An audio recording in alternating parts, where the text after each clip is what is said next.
नमस्कार मित्रांनो, तुम्ही बऱ्याच लोकांकडून ऐकलं असेल की जीवन हा एक प्रवास आहे आणि याला एक निश्चित शेवटही आहे. परंतु ही मिळालेलं आयुष्य, हे दिवस, ही वर्ष याला तुम्ही कसं अर्थपूर्ण बनवता हे मात्र तुमच्या हातात आहे. लहानपणी गाडीमधून फिरताना ही झाडं पळतात असा भास होत होता, परंतु जसं वय वाढत गेलं तसं एक गोष्ट मात्र लक्षात आली, या जीवघेण्या शर्यतीमध्ये किंवा पळण्याच्या शर्यतीमध्ये आपण उतरले आहोत, झाडं मात्र तिथंच आहे. चला तर मग अशाच एका प्रवासात आज आपण आलो आहोत राधानगरी दाजीपूर या भागात आणि इथं असणारा इतिहास आणि निसर्ग सौंदर्य याचा आनंद घेणार आहोत.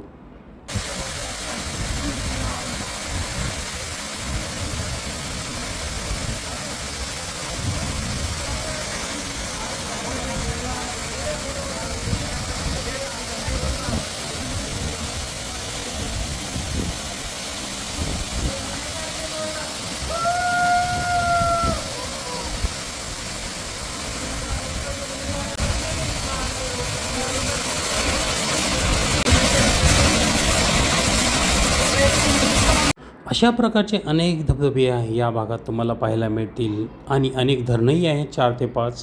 त्यामधीलच एक महत्त्वाचं आणि कोल्हापूरसाठी वरदान ठरलेलं 1907मध्ये बांधलेलं धरण म्हणजे राधानगरी धरण. स्वयंचलित 7 दरवाजा असलेलं हे राधानगरी धरण तुम्हाला समोर दिसतं. याच्या मध्यात एक बेट आहे, याला लक्ष्मी बेट म्हणतात. त्या बेटावर राजश्री शाहू महाराजांनी बांधून घेतलेला एक बेंजीर विला तुम्हाला पाहायला मिळतोय समोर. या ठिकाणी बसून या धरणाच्या बांधकामाची पाहणी राजश्री शाहू महाराज करायचे.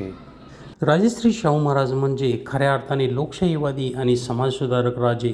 ब्रिटिशांच्या कालखंडातही कोल्हापूरला एक वेगळं अस्तित्व मिळवून देणारे आणि या भागात वेगवेगळी बांधकामं, राधानगरी धरण असो, खासबाग मैदान किंवा कोल्हापुरातील अनेक गोष्टी आजही तुम्हाला पाहायला मिळतात. या सर्व गोष्टी राजश्री शाहू महाराज यांच्या काळात झाल्या. या धरणाजवळ एक स्मारकही आहे. तुम्हाला समोर पुतळा दिसतोय, हा आहे राजश्री शाहू महाराज यांच्या पत्नी महाराणी लक्ष्मीबाई साहेब यांचा. याच्यानंतर जो दुसरा पुतळा आहे तो आहे त्यांच्या कन्या राधाबाई साहेब उर्फ अक्कासाहेब महाराज यांचा. यांच्या नावावरूनच या भागाला राधानगरी हे नाव पडलं, हे फार कमी लोकांना माहीत असेल. यानंतर छत्रपती राजाराम महाराज तिसरे हे राजश्री शाहू यांचे पुत्र यानेच शाहूंचं कार्य पुढं चालवलं. राधानगरी धरणाचा दुसरा टप्पाही याच्या कारकिर्दीतच पूर्ण झाला. याच्यानंतर हा पुतळा आहे दाजीराव अमृतराव विचारे यांचा. कोल्हापूर संस्थानचे चीफ इंजिनियर यांच्या मार्गदर्शनाखालीच राधानगरी धरणाचं काम सुरू झालं आणि या भागात असलेल्या वन्यजीव परिसराला यांचं नाव देण्यात आलं. त्याच्यावरूनच त्याला दाजीपूर असं म्हटलं जातं. आणि याच दाजीपूर अभयारण्यात तुम्हाला पाहायला मिळणारा प्राणी म्हणजे गवा. हा गव्यांचा कळप आम्हाला काळमावाडी धरणाकडे जाताना नजरेस पडला. याच्यासह अनेक वन्यजीव प्राणी तुम्हाला या भागात, या जंगलात ठिकठिकाणी पाहायला मिळतील. कोल्हापूर भागातून कोकणात उतरणारा एक अवघड वळणाचा फोंडा घाट, या फोंडा घाटाच्या तोंडावरच कोल्हापूरच्या बाजूलाच या वन्यजीव अभयारण्य असो किंवा धरणाची निर्मिती करण्यात आली, कारण या भागात पावसाचं प्रमाणही खूप आहे. 1958ला सुरू झालेलं महाराष्ट्रातलं पहिलं अभयारण्य म्हणजे दाजीपूर अभयारण्य आहे. यामध्ये 35 प्रकारचे वेगवेगळे प्राणी, याच्यामध्ये पट्टेरी वाघ येतो, हरणं येतात, गवा तर मुख्य आहेच. याच्या व्यतिरिक्त उदमांजर, रानमांजर, शेकरू याच्यासारखे अनेक प्राणी इथं तुम्हाला पाहायला मिळतात. 235 प्रकारचे वेगवेगळे पक्षी, याच्यासह 1500 प्रकारचे वेगवेगळ्या वनस्पती, झाडं. त्यानंतर याच्यामध्ये 300 प्रकारच्या औषधी वनस्पती इथं पाहायला मिळतात. अशा प्रकारचं एक वेगळं अभयारण्य म्हणजे हे दाजीपूर अभयारण्य आहे. या ठिकाणी राजश्री शाहू महाराजांनी उभारलेली आणखी एक ऐतिहासिक वास्तू जी तुम्हाला फार कमी पाहायला मिळते, ती वास्तू म्हणजे हत्ती महल. हत्तींसाठी एक विशिष्ट प्रकारची रचना असलेला हा महल तुम्हाला या ठिकाणी पाहायला मिळतो. राजश्री शाहू महाराजांचं या भागात शिकारीच्या निमित्तानं नेहमी येणं जाणं होत असे आणि इथं असणारा पाऊस, इथं असणारी झाडी, या सर्व गोष्टीचा विचार करून इथं धरणाची निर्मिती आणि याच्याचबरोबर हे हत्ती महल या वेगळ्या वास्तूची, आगळ्या वेगळ्या वास्तूची निर्मिती इथं करण्यात आली. दुमजली असणाऱ्या वास्तूमध्ये प्रवेश करताच तुम्हाला उजव्या बाजूला मारुतीचं एक छोटंसं मंदिर दिसेल. जुन्या काळातीलच ही मूर्ती तुम्हाला आतून गेल्यानंतर पाहायला मिळते. काटकोनात असणाऱ्या या दुमजली वास्तूकडं आता फारसं कोणाचं लक्ष नाही आहे. इथं येणाऱ्या पर्यटकांची संख्या तेवढीशी नाही आहे. अगदी तुम्ही इथं आलात तर तुम्हाला कोणीही दिसणार नाही या भागात. ही हनुमंतरायाची मूर्ती तुम्हाला समोर पाहायला मिळते या मंदिरात. आणि यानंतर तुम्ही या मुख्य ठिकाणाकडं प्रवेश केला तर तुम्हाला वरती जाणाऱ्या डाव्या बाजूने पायऱ्या दिसतात. हे छोटेखानी दरवाजे जे डाव्या बाजूचे आहेत ते जिथं हत्ती बांधले जातात त्या ठिकाणासाठी आहेत, डाव्या उजव्या बाजूचे. आणि मुख्य दरवाजा जो आहे तिथून आतमध्ये गेल्यानंतर ज्या ठिकाणी हत्तींना खेळवलं जायचं असा मध्यातला चौक तुम्हाला पाहायला मिळतो. या दुमजली वास्तूमध्ये दुसऱ्या मजल्यावर लोकांना बसण्यासाठी जागा होती. प्रेक्षकांसाठी जेव्हा हत्तींना खेळवलं जायचं, साठमारी वगैरे व्हायची त्यावेळी प्रेक्षकांना बसण्यासाठीच्या त्या जागा होत्या. आजही तुम्ही इथं आलात तर हे भव्य आकाराच्या जागा. इथं तुम्हाला आतमध्ये गेल्यानंतर काही साकळ्याही पाहायला मिळते किंवा रिंगाही पाहायला मिळते ज्या ठिकाणी हत्तींना बांधलं जायचं. या ठिकाणी एक हत्ती आणि चारी बाजूला तुम्हाला छोटेखानी दरवाजे, जेणेकरून आतमध्ये येण्यासाठी बाहेर जाण्यासाठी या जागा. अशी एक अद्भुत रचना असणारी वास्तू खरंच एक दुर्मिळ गोष्ट आहे. पण याची जपणूक भविष्यात होईल की नाही हे सांगणं खरंच कठीण आहे, कारण याच्याकडं फारसं कोणाचं लक्ष नाही आहे.